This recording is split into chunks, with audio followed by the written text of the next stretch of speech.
Hi everyone, I'm Mike Carey with Northwest Fishing Reports. I'm here today with Rob and Aaron from the site, and we're fishing with Jordan Osborn of Upper Columbia Guide Service.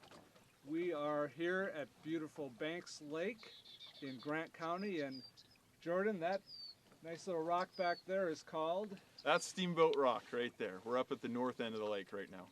Steamboat Rock. You can't miss it. So today we're fishing for walleye. Yes. And how's the walleye fishing been lately? It's been good. Lots of little shakers and stuff like that, and you have to weed through them to get to the big ones, but this warmer weather we've been having, and the big ones are just going to get more and more active. So yeah, fishing's been good. So it's kind of a little overcast today. It's going to start breaking up. Is that good for walleye fishing, having overcast? A little bit of cloud cover isn't a bad thing. Makes them a little more aggressive and active, so it's not a terrible thing. Up here, the sunshine doesn't seem to bother them too much. All right. Well, I'm excited to get on the water, so let's go fishing. Let's go catch some big ones.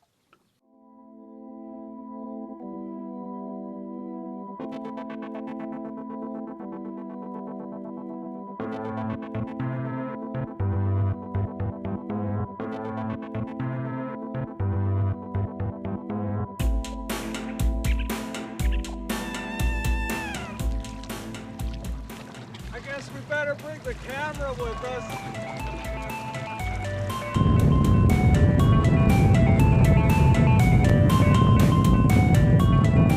This is Barker Flats over here. There's fingers in this big flat that comes out over here. It gets fished a lot. People know about it.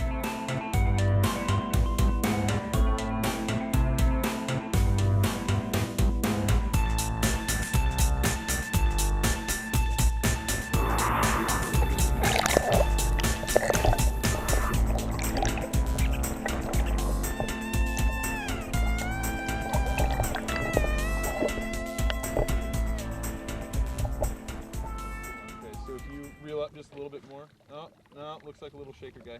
Lift your rod tip right over my head. So there's a little one to start the morning. All right, we got to get the little ones out of the way, and we'll catch the big ones, right? What's the minimum size? Jordan? Minimum size up at Banks Lake is 16 inches. But as of July 1st, that is changing, and they're going to go from a minimum size of 16 inches and a daily limit of 5. They're going to go up to like Moses Lake and Potholes are, where they have a minimum size of 12 inches and a daily limit of 8. And that changes July 1st of this year, wow. 2015. Lots of these guys that need to be thinned out, so that way they can, there's an overpopulation of these like 13, 14, 15 inch fish. And they want to thin those out so that way there's more of the big ones.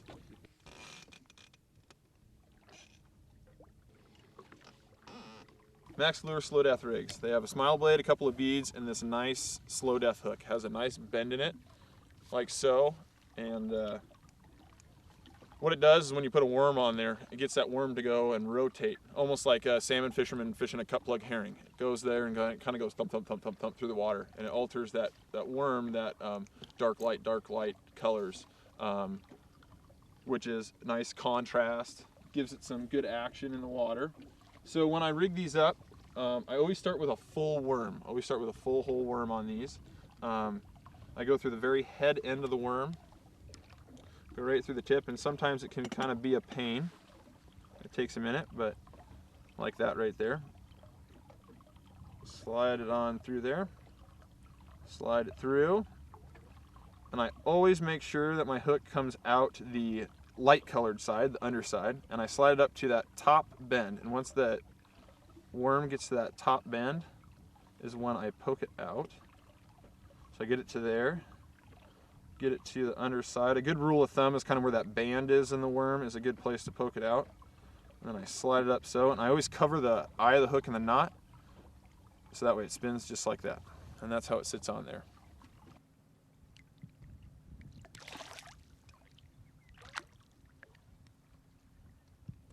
We're getting a lot of the little guys. We're waiting for the big ones to come.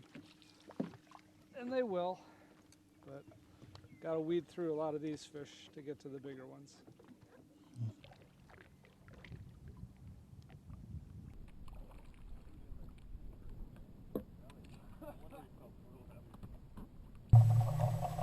There's a couple right there, and then some nice big marks right here on the bottom. Those look like some nice walleye down there.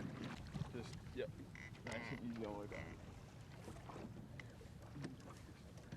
Yeah, just keep that thing straight out the back of the boat. Perfect away from that other rock.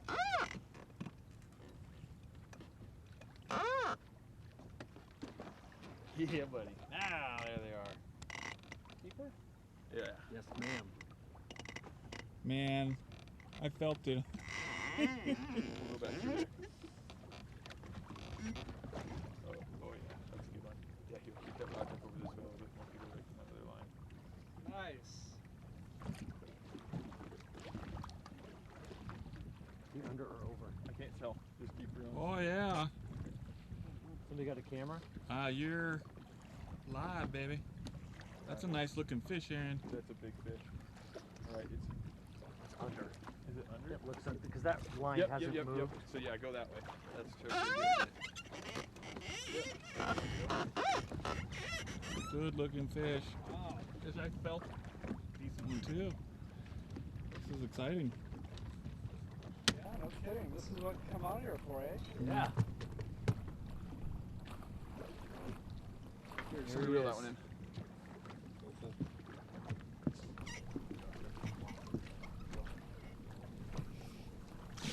Oh, yes! Oh, yeah. Woo! That's what we've been waiting for. Woo! Woo, baby. There we go. There's dinner. Holy cow. You remember those 30 inchers you were talking about? Yeah? Yeah, here we go. Yeah, baby.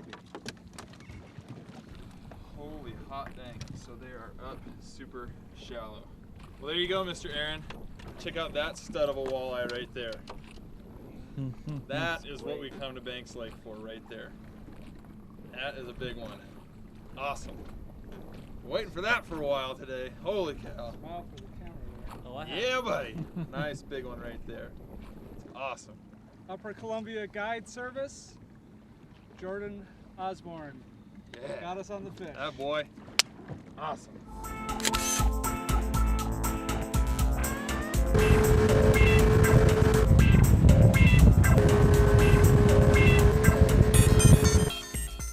Jordan, we had a lot of action today. Unfortunately, they were all sublegals except for one incredible fish. One big 28.5-inch walleye, which is definitely one of the biggest fish you'll get out of here. And that was an awesome fish. Of course, Aaron caught it today. I know it made Aaron's day, so that's cool. So if people want to come out and fish with you, the best way of reaching you would be? We have a website, uppercolumbiaguide.com, and then our phone number and email info are on that website, and all of our pricing and different places that we fish are on the website. And but by phone and email are the best two ways to get a hold of us. Yep. And of course, you can catch Jordan's reports on northwestfishingreports.com, and he's also listed in our guide index. So, Jordan, thanks again for a great day. I appreciate it. Thanks for coming out here, guys. See you guys on the water and online.